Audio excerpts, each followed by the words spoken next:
Hello and welcome everyone to the Solo Multimedia Podcast, where I give you my unfiltered takes straight off the cuff. And today we're going to be talking about Silvana Estrada and her new album Marchita, something like that. I'm probably butchering the pronunciation, but that's fine.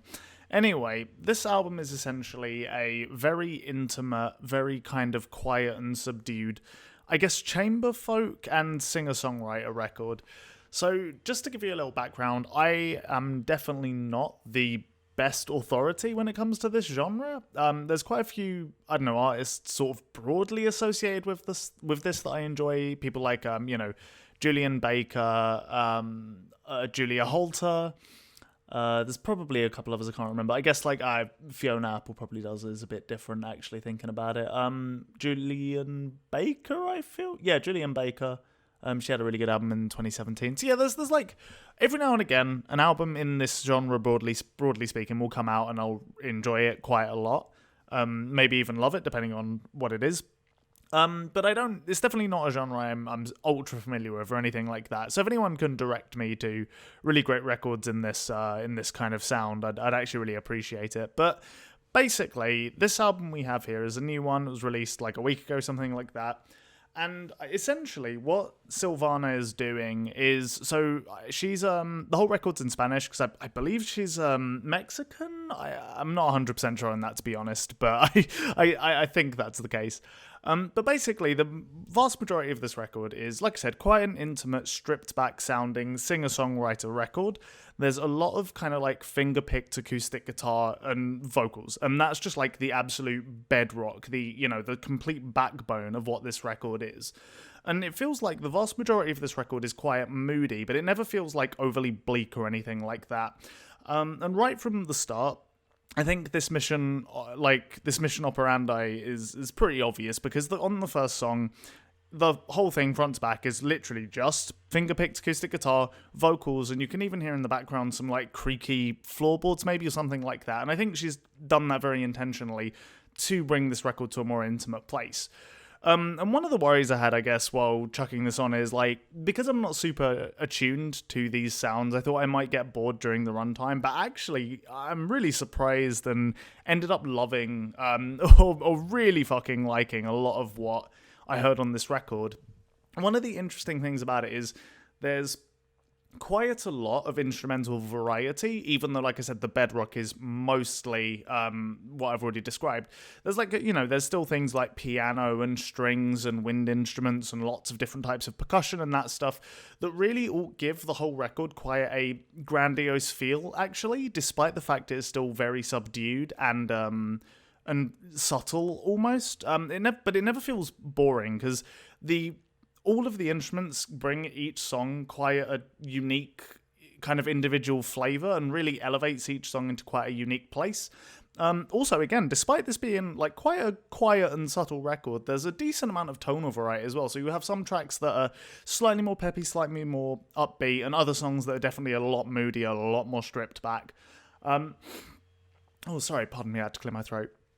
And I think she does a good job of, separating these tracks out for a variety of different reasons. And overall, the record is only 12 songs, and it runs just shy of 40 minutes. So it definitely doesn't outstay its welcome or anything like that. I think it's actually a really good amount of variety for what's on here.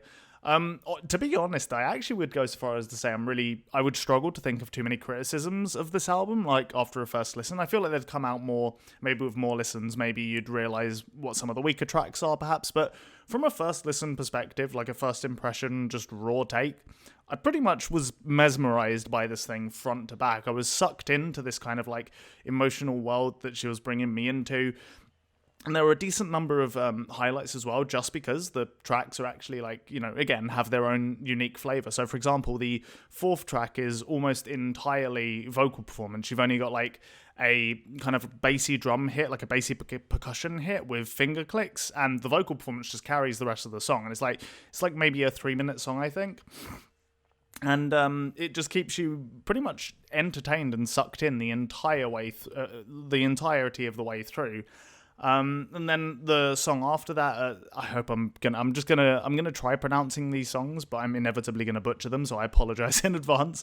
But Saber Olvidar, has like a really kind of, and I think the whole record has this to some extent. There's a slight like Latin flair to a lot of what's on here, but that song in particular, that element of the songwriting really comes forward. And I think this is a good demonstration of a song that uses a ton of different instruments, a ton of different textures, and really comes together in a cohesive way, showing that she actually is fairly skilled at orchestrating lots of different elements and making them complement what's happening rather than, like, nothing on this record ever feels gimmicky or anything like that. Everything feels like it was there on purpose. Like when a piano pops in, it's usually to like complement what feels like a ballad, I suppose, or, you know, it reinforces the emotional tone of the song it's on. And the same is true for every other piece of instrumentation here. In fact, the closing song is exclusively instrumental, and I think it has a wind instrument. I'm not the most, like, I don't know what instruments sound like what, but it sounds like a trumpet to me. I can't say for sure.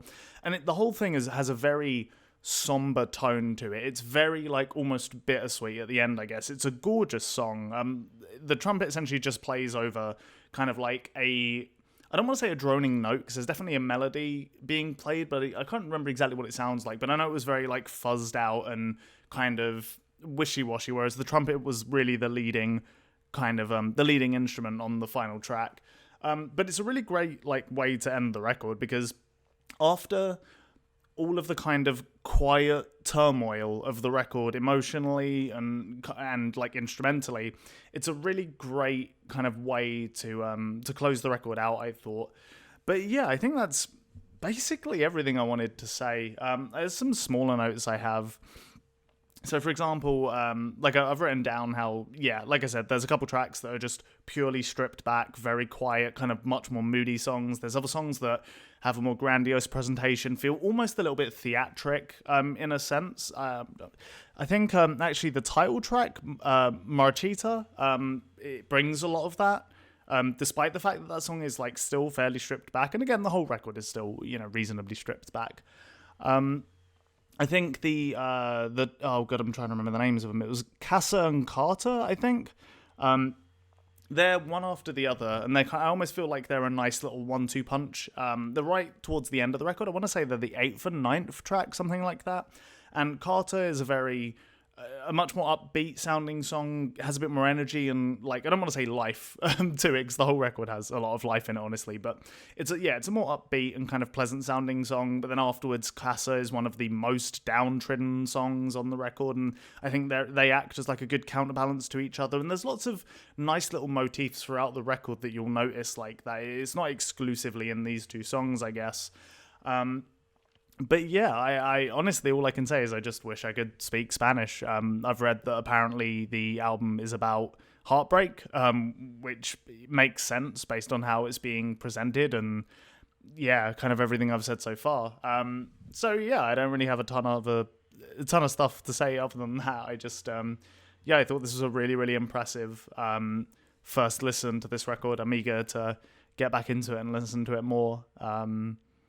I don't have a ton to say. Thanks for listening. If you haven't listened to this record, definitely give it a shot, because it really is a very, very pretty album in a lot of ways. And if you understand Spanish, do let me know more about what the record's about. I assume it's not just heartbreak, although I don't know if it's like about a specific breakup or, you know, more broad than that. I don't know, but just let me know in the comments if anybody knows. But yeah, cheers for listening, everyone. Go listen to this record. It's kind of awesome. I'd say it's probably my favourite album of the month so far. And we're getting right to the end of it now. So yeah, it's probably going to hold that spot. Really, really strong. Just a really strong start to kick 2022 off. Anyway, cheers for listening, everyone. Thank you.